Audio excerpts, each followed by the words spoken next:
अस्सलामुअलैकुम। उम्मीद है कि आप सब खैर आफियत से होंगे। मेरी दुआ है कि अल्लाह पाक आप सबको हमेशा खुश रखे। आज की इस खास जानकारी वाली वीडियो में हम एक ऐसे मौजू पर बात करेंगे जो मियाँ बीवी के रिश्ते के लिए बेहद ज़रूरी है। नाजरीन, जिमा इंसान की फितरी ज़रूरत है, जैसे कि फ़िज़ा। हदीस पाक में फरमाया गया है कि जिस तरह हराम सोहबत पर गुनाह है, उसी तरह जायज़ सोहबत पर नेकियां हैं। शौहर जब बीवी से हमबिस्तरी का इरादा करे, खास तरह पर शादी की पहली रात या उसके बाद, तो उसे कुछ खास आदाब और तरीके अपनाने चाहिए ताकि शैतान की मुदाखलत से महफूज रहे और नेक औलाद पैदा हो। नाजरीन, मुबाशरत के दौरान गुफ्तगू करना काबिल एतराज़ नहीं है, लेकिन बीवी की शर्मगाह देखने से गुरेज करें, क्योंकि इससे बेहया औलाद का अंदेशा होता है। बीवी के पूरे जिस्म से फ़ायदा उठाना जायज़ है, मगर पीछे के मुकाम में दाखिल करना हराम है। औरत को लिटाकर और उसकी टांगें उठाकर जिमा करना हमल ठहराने के लिए मुफीद है। इसी तरह मर्द ऊपर और औरत नीचे हो तो इसमें दोनों के लिए ज्यादा लज्जत है और इस्तक़रार हमल के लिए भी मुआविन साबित होता है। शादी की पहली रात कमरे में जीरो पावर बल्ब का जरूर इंतजाम करें, और अगर मुकम्मल लिबास उतार कर मुबाशरत करनी हो तो एक बड़ी चादर जरूर ओढ़ लें ताकि पर्दा पोशी हो।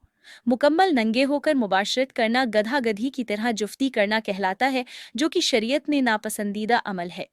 औरत के अंदर मर्द के मुकाबले में 10 गुना ज्यादा शहवत होती है, लेकिन उस पर हया को मुसल्लत कर दिया गया है। अगर मर्द जल्दी फारग हो जाए तो फौरन अलग ना हो, बल्कि कुछ देर ठहरे। जिमा के लिए कोई खास वक्त मुकर्रर नहीं, जब चाहें बीवी की थुकाई कर सकते हैं। मुबाशरत के बाद मर्द और औरत को अलग अलग कपड़े से सतर को साफ करना चाहिए, क्योंकि एक ही कपड़ा इस्तेमाल करना नफरत और जुदाई का सबब बनता है। आज के जदीद दौर में टिशू का इस्तेमाल निहायत आसान और मुफीद है, लिहाजा घर में एक पैकेट जरूर रखें। हम बिस्तरी के बाद गुस्ल करना जरूरी है, और अगर दोबारा मुबाशरत करनी हो तो शर्मगाह को धोना लाजमी है, वरना होने वाले बच्चे की सेहत पर असर पड़ सकता है।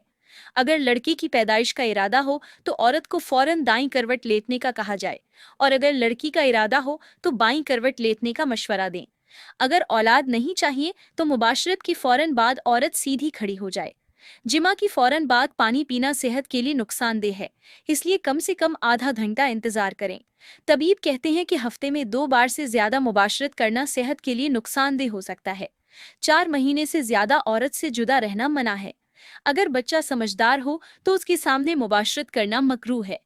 नाजरीन, हम बिस्तरी के 2 तरीके बहुत ही अच्छे और काफ़ी मकबूल और मशहूर हैं। मेरा ज़ाती भी यही इस्तेमाल में होता है। 2 तरीके ऐसे हैं जो शरीयत में पसंद किए गए हैं और जिनसे हमल ठहरने के इम्कानात ज़्यादा होते हैं।